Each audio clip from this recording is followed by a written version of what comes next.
तो देखिए, mother of all deals अमेरिकी टैरिफ और चीन की चुनौतियों के बीच में ये डील गेम चेंजर साबित होती हुई नजर आएगी। तो भारत और यूरोपीय यूनियन के बीच में फ्री ट्रेड एग्रीमेंट साइन होता हुआ 2 दशकों से बातचीत रुकी हुई थी। 20 साल से लगातार भारत बातचीत ईयू के साथ कर रहा था। मदर ऑफ ऑल डील्स इसे बताया जा रहा, और इसी के साथ जब अब 2007 में हमने देखा कि डील पर बातचीत शुरू हुई, उसके बाद से फायदा जो है करोड़ों का भारत को और ईयू को मिलता हुआ देखा गया। तो भारत और ईयू के बीच में करीब 200 करोड़ लोगों की इंटीग्रेटेड मार्केट कैपिटल बताई जा रही है, और इसी बीच ये बड़ा फायदा भी दोनों को मिलता हुआ देखा जाएगा। तो देखिए, 2 दशकों से बातचीत रुकी हुई थी, लेकिन अब बातचीत हो रही है, तो इससे बहुत से फायदे भारत को और ईयू को दोनों को मिलते हुए नजर आएंगे। तो देखिए, ऐसे में कईयों के मन में सवाल भी है कि आखिर मदर ऑफ ऑल डील से क्या फायदा होगा, किसको फायदा होगा।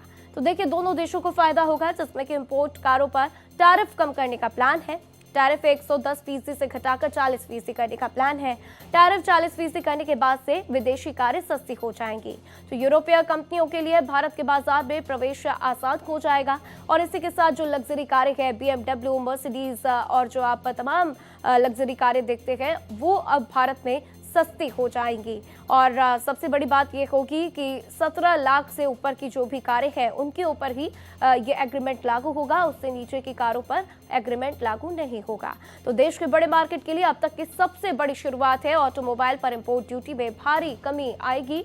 भारतीय कंपनियों के लिए खुलेंगे यूरोप के दरवाजे, तो रोजगार से ज्यादा अवसर पैदा होंगे। Textiles, dresses, leather, jewellery, process food sector में बड़ा फायदा होगा। और देखिए, भारत को कहीं ना कहीं टेक्सटाइल और ड्रेसेस इंडस्ट्री में, इन सब सेक्टर्स में फायदा अमेरिका से नहीं मिल रहा था, और अब इसमें फायदा होता हुआ नजर आएगा। तो इस समझौते से व्यापार को बढ़ावा मिलेगा। जाहिर सी बात है, वाणिज्य सचिव राजेश अग्रवाल की तरफ से बयान आया, जिसमें उन्होंने बताया कि इस समझौते से व्यापार को बढ़ावा मिलेगा, ईयू के साथ आर्थिक संबंध मजबूत होंगे। और अभी भारत ईयू के बीच में $137 बिलियन का व्यापार है, और इस डील के बाद से व्यापार में करीब $50 बिलियन की बढ़ोतरी हो जाएगी।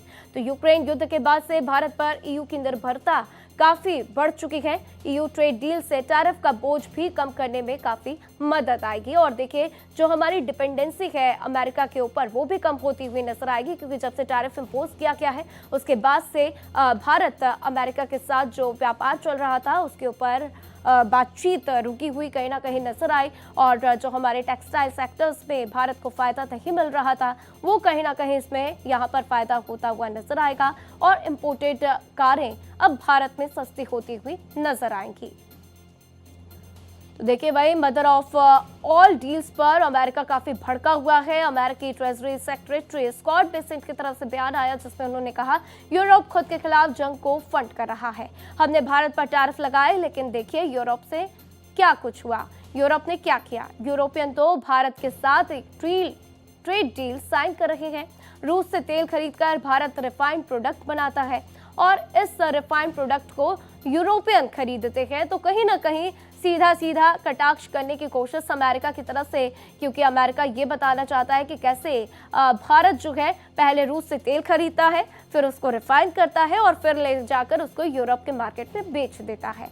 तो एक कटाक्ष कहीं ना कहीं अमेरिका की तरफ से किया गया है, लेकिन इसका असर ईयू के ऊपर पड़ता हुआ नजर नहीं आ रहा, क्योंकि अगर इसका असर पड़ता तो भारत के साथ इस तरीके से व्यापार पर विस्तार से चर्चा नहीं की जाती, और न कि आज जो बैठक चल रही है वो बैठक होती। तो देखिए, यूरोपीय संघ के साथ भारत की बातचीत बेहद अहम है, और इसके बाद से $50 बिलियन का व्यापार बढ़ता हुआ नजर आएगा। तो आइए आपको बता देते हैं यूरोपीय संघ क्या है।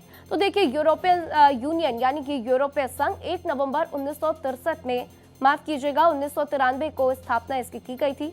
यूरोप के 27 देशों का आर्थिक और राजनीतिक संगठन है ये। तो शांति, सहयोग और समृद्धि के लिए मिलकर काम करता है। ईयू एक देश की तरह काम करता है। ईयू के अपने कानून है, संसद है, बैठक है, और इनकी बैंक है, उनकी मुद्राएं हैं जो कि यूरो में है। तो ईयू का लक्ष्य है यूरोप में स्थिरता लाना। ईयू देशों के लोगों के लिए वस्तुएं और सेवाओं, साथ ही आवाजाही सुनिश्चित करना, उनको सस्ता बनाना। यूरोपीय संघ सदस्य राष्ट्रों को एक बाजार के रूप में मान्यता देता है।